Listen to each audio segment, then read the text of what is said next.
તો અન્ય સમાચારની જો વાત કરીએ તો બહારથી ખાદ્ય વસ્તુ મંગાવો તો અચૂક ચેક કરજો। રાજકોટનો બનાવ તમામ લોકો માટે લાલ બત્તી સમાન કિસ્સો છે। વેજ બર્ગરનો ઓર્ડર કર્યો અને ઘરે પહોંચ્યું નોનવેજ બર્ગર। જાણ બહાર ભૂલથી નોનવેજ બર્ગર ખવાઈ પણ ગયું। ગ્રાહકે મેકડોનલ્ડ્સ પાસેથી વેજ બર્ગર મંગાવ્યું હતું। રાજકોટ મેકડોનલ્ડ્સની ગંભીર બેદરકારી। શાકાહારી વ્યક્તિની ધાર્મિક લાગણી દુભાતા ગ્રાહકે ગ્રાહક સુરક્ષા કોર્ટમાં કેસ કરવાની તૈયારી શરૂ કરી છે। વૈષ્ણવ ધર્મ પાળતા અને રાજકોટમાં રહેતા કેવલ વિરાણી નામના વ્યક્તિના કહેવા પ્રમાણે તેમણે પોતાના પરિવાર માટે સ્વિગી ડિલિવરી એપ મારફતે મેકડોનલ્ડ્સમાંથી 6 વેજ બર્ગર મંગાવ્યા હતા, જેમાંથી 4 વેજ અને 2 નોનવેજ આવ્યા હતા। આ અંગે જ્યારે મેકડોનલ્ડ્સનો સંપર્ક કરતા તેમણે સ્વીકાર્યું કે ભૂલ તેમના તરફથી છે। કામના વધુ ભારણના કારણે આવી ભૂલ થઈ હતી। સ્વિગી મારફતે મેકડોનલ્ડ્સમાંથી 6 બર્ગર મંગાવ્યા વેજ। તેમાંથી સ્વિગી મારફતે ડિલિવરી થઈ 9:15ની આજુબાજુ। પછી જમતા હતા ત્યારે વેજ બર્ગર 4 વેજ બર્ગર હતા અને 2 નોનવેજ બર્ગર નીકળ્યા। ફેમિલી સાથે જમવા બેઠા હતા, એમાંથી 2 ચિકન ખવાઈ ગયેલું। ત્યારબાદ ખબર પડી કે આમાં રેડ કલરનો કાગળ આપેલો હતો, એટલે જોયું, ચેક કર્યું એટલે ખબર પડી કે આ ચિકન છે। નાખ્યો તો વેજનો ઓર્ડર, 2 ચિકન આવ્યા, 4 વેજ આવ્યા, એટલે એક ખવાઈ ગયું। પછી ખબર પડી કે આમાં એક ચિકન આવી ગયેલું છે। તેથી કરીને પછી એક ચિકનનું બર્ગર લઈને અમે મેકડોનલ્ડ્સની કંપનીએ ગયા।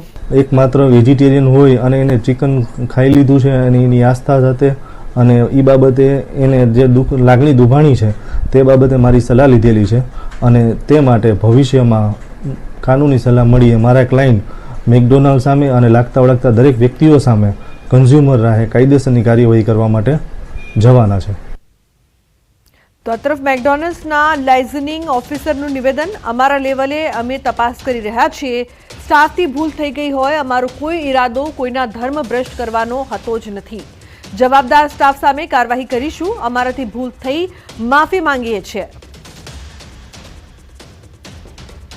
એ બાબતે અમે જાંચ કરી રહ્યા છીએ અને ઇન્વેસ્ટિગેશન કરી રહ્યા છીએ। આની અંદર મેકડોનાલ્ડની અંદર જે તે વખતે કે રોજબરોજની અંદર એટલું બધું ઓર્ડર આવતો હોય છે, આમ પબ્લિક પણ આવતી હોય છે, ગ્રાહકો આવતા હોય, કસ્ટમર પ્લસ ઓનલાઈન સ્વિગી ઝોમેટોના ઓર્ડરથી પણ આવતો હોય છે। તેને કારણે અમે શું છે કે કાંઈ બાય મિસ્ટેક થઈ ગયું હોય, અમારે જે સ્ટાફ છે એનેથી ભૂલ થઈ ગઈ હોય, કોઈ પણ બીનો કોઈ એવો ઈરાદો નથી હોતો ધર્મ ભ્રષ્ટ કરવાનો કે કોઈને દિલને હાર્ટ ઠેસ પહોંચાડવાનો।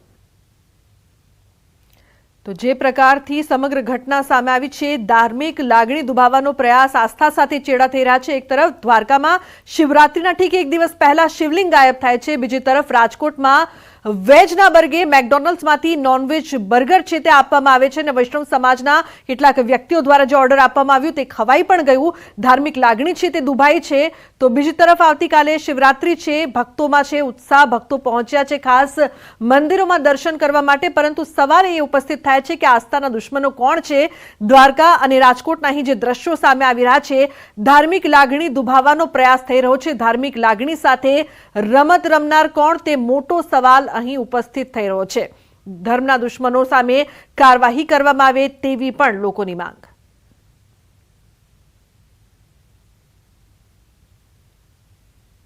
અને મહત્વપૂર્ણ સમાચારની જો વાત કરીએ તો કૌભાંડકારી બીઝેડ ગ્રુપના સમર્થનના પોસ્ટર બાદ હવે ડીજે સોંગ। અરવલ્લીમાં લગ્ન પ્રસંગમાં બીઝેડના ગીતો વાગ્યા। બીઝેડ ગ્રુપના સમર્થનમાં ગીત ગાતા વિડીયો વાયરલ થયા છે। માર્કેટમાં ચાલે બીઝેડ વાળા ગીત વાગતો વિડીયો વાયરલ થયો છે। આ પહેલા ડીજેના સંચાલકો પણ બીઝેડનું સમર્થન કરતા વિડીયો થયા હતા વાયરલ। અરવલ્લી જિલ્લામાં લાગ્યા હતા વી સપોર્ટ બીઝેડના પોસ્ટર। તો બીઝેડને સમર્થન કરતા પોસ્ટર પહેલા પણ લાગી ચૂક્યા છે, તો હવે બીઝેડના સમર્થનમાં ડીજે વગાડવામાં આવી રહ્યા છે, ડીજેના ગીતો। બીજી તરફ બીઝેડના સમર્થનના પોસ્ટર બાદ કેટલાક દિવસ પહેલા રિક્ષા પાછળ પણ બીઝેડના સમર્થનના પોસ્ટર લાગ્યા હતા। રસ્તા ઉપર અને રિક્ષામાં પણ બીઝેડના પોસ્ટર બાદ હવે બીઝેડ ગ્રુપના સમર્થનના ડીજે સોંગ લગ્નમાં વાગી રહ્યા છે। અરવલ્લીના આ દ્રશ્યો પહેલા પણ સામે આવ્યા હતા અને અત્યારે પણ સામે આવી રહ્યા છે, જેમાં બીઝેડ ગ્રુપનું સમર્થન સ્પષ્ટપણે જોવા મળી રહ્યું છે। એ જ બીઝેડ ગ્રુપ કે જે લોકોના કરોડ રૂપિયા ચાઉ કરી ગયું છે।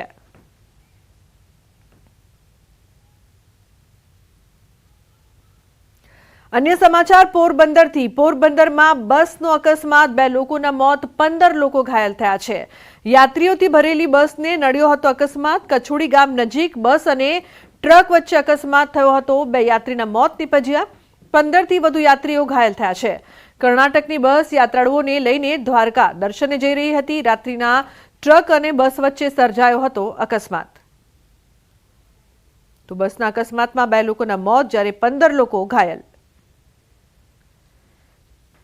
મહત્વનું છે કે કછોડી ગામ નજીક બસ અને ટ્રક વચ્ચે અકસ્માત સર્જાયો હતો. તમામ લોકો છે તે મંદિરે જઈ રહ્યા હતા. 2 યાત્રીના મોત થયા છે. 15થી વધુ યાત્રીઓ ઘાયલ થયા છે. તો 15 લોકો ઘાયલ છે જેમને હોસ્પિટલ ખાતે ખસેડવામાં આવ્યા છે. આ મામલે પોલીસ દ્વારા વધુ તપાસ કરવામાં આવશે. યાત્રીઓથી ભરેલી બસને અકસ્માત નડ્યો છે. અને આ બનાવમાં કુલ ટોટલ ડ્રાઈવર સાથે મળી કુલ 19 પેસેન્જરો હાજર હતા. એમાં 2 જણા જગ્યા પર ડેથ થયેલ છે અને બીજા 9 જણા ઇન્જર્ડ થયેલ છે. જે ઇન્જર્ડ છે તેઓની સારવાર હાલ ચાલુ છે અને જે કર્ણાટક પાસિંગ બસનો ડ્રાઈવર છે એ હાલ એના વિરુદ્ધમાં ગુનો દાખલ કરી આગળની तपास कार्यवाही चालू है. ज्योतिर्लिंग का दर्शन करके अयोध्या को जाने वाला था. अभी सोमनाथ ज्योतिर्लिंग को जाकर रात को द्वारका को जा रहे था. उस रास्ते में एक गाड़ी को हमारे ड्राइवर टक्कर दिया तो 2 आदमी इधर मृत जा रहा आणि 12 आदमी को इधर छोटा मोटा जख्म हो गया.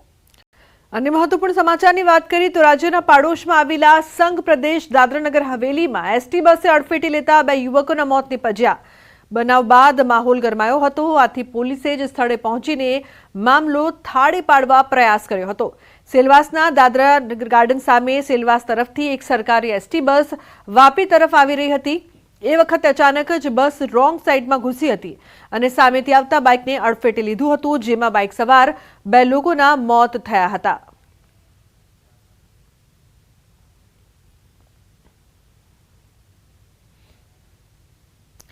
તો સુરત ક્રાઇમ બ્રાન્ચને મળી છે મોટી સફળતા. 1.5 કરોડનું એમડી ડ્રગ્સ અને હાઇબ્રિડ ગાંજાનો જથ્થો ઝડપી પાડ્યો છે.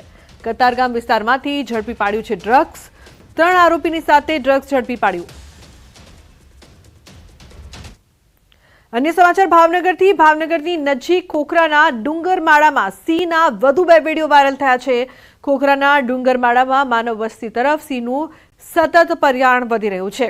વાયરલ વિડીયોમાં જોઈ શકાય છે કે એક સાથે 2 નર સિંહ રોડ ઉપર આવી ચડતા બંને તરફ વાહનો સિંહને જોવા માટે થંભી ગયા હતા. કાર ચાલક દ્વારા વનરાજનો વિડીયો પોતાના કેમેરામાં કેદ કર્યો હતો. સિંહનો આ વાયરલ વિડીયો 2 દિવસ પહેલાનો હોવાનું જાણવા મળ્યું છે. ન્યૂઝ 18 વાયરલ વિડીયોની નથી કરતું પુષ્ટિ.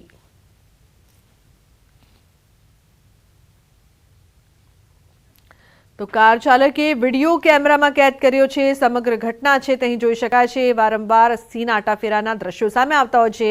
સિંહના વધુ 2 વિડીયો છે તે વાયરલ થઈ રહ્યા છે. એક તરફ ભાવનગરના દ્રશ્યો જ્યાં રોડ ક્રોસ કરતો સિંહ જોવા મળી રહ્યો છે, તો અન્ય દ્રશ્યોમાં પણ સિંહણ છે તે જોવા મળી રહી છે. માનવ વસ્તી તરફ સિંહો આવતા હોય તેવા દ્રશ્યો વારંવાર સામે આવી રહ્યા છે. અહીં કાર ચાલકે વિડીયો કેમેરામાં કેદ કર્યો. સમાચારમાં આગળ વધીએ. વાપી મહાનગરપાલિકાનું આજે 640 સૌ પ્રથમ બજેટ રજૂ કરાયું છે. વાપી મહાનગરપાલિકાના વહીવટદાર જિલ્લા કલેક્ટર નૈમશ દવે અને મહાનગરપાલિકાના કમિશનર યોગેશ ચૌધરીની હાજરીમાં બજેટ રજૂ કરવામાં આવ્યું છે.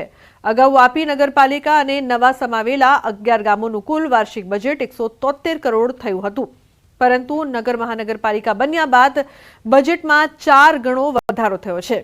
નવા બજેટમાં 211 કરોડથી વધુનો ખર્ચ બાંધકામ વિભાગ માટે કરવામાં આવશે. શહેરમાં સ્વચ્છતા, આરોગ્ય, સુશોભન, એસટીપી પ્લાન્ટ, પાણી પુરવઠા અને ભૌતિક સુવિધાઓ ઊભી કરાશે. નવા સમાવેલા ગામોમાં રોડ, પાણી અને સ્વચ્છતા સહિતની સુવિધાઓ પાછળ કરોડ રૂપિયાનો ખર્ચની જોગવાઈ કરવામાં આવી છે. શહેરમાં પબ્લિક ટ્રાન્સપોર્ટ માટે પણ વિશેષ જોગવાઈ કરવામાં આવી છે. શહેરમાં કુલ 2 મોટા રિંગ રોડની પણ જોગવાઈ કરવામાં આવી છે. આમ પહેલા બજેટમાં જ વાપીમાં માળખાકીય સુવિધાઓ પાછળ કરોડ રૂપિયાનો ખર્ચ કરવામાં આવશે. શહેરમાં લોકોની સુખાકારી વધે અને સ્વચ્છતા જળવાઈ રહે તે માટે મહાનગરપાલિકા દ્વારા વિશેષ જોગવાઈ કરવામાં આવી. અગાઉ નગરપાલિકા અને 11 ગામોનું ભેગું થઈને 173 કરોડનું બજેટ હતું, જેને વધારીને અમે 640 કરોડ કર્યું છે. મહત્વની બાબત એ છે કે જે વેરા છે એ વેરામાં એક પણ રૂપિયાનો અમે વધારો કરેલ નથી. ડ્રેનેજ અને વોટર સપ્લાયના કામો, બગીચા ડેવલપમેન્ટના કામો, સ્ટ્રીટ લાઇટ્સના કામો અને આ સિવાય થોડા સ્પોર્ટ્સ કોમ્પ્લેક્સ, લાઇબ્રેરી, સાંસ્કૃતિક ફંક્શન્સ, આ પ્રકારના પબ્લિકને ટચ કરવાના પ્રશ્નો, બધા જે વિષય છે આ બધાનો સમાવેશ કરવાનો પ્રયાસ કર્યું છે. તો સૌરાષ્ટ્રની સૌથી મોટી સરકારી હોસ્પિટલ વિવાદ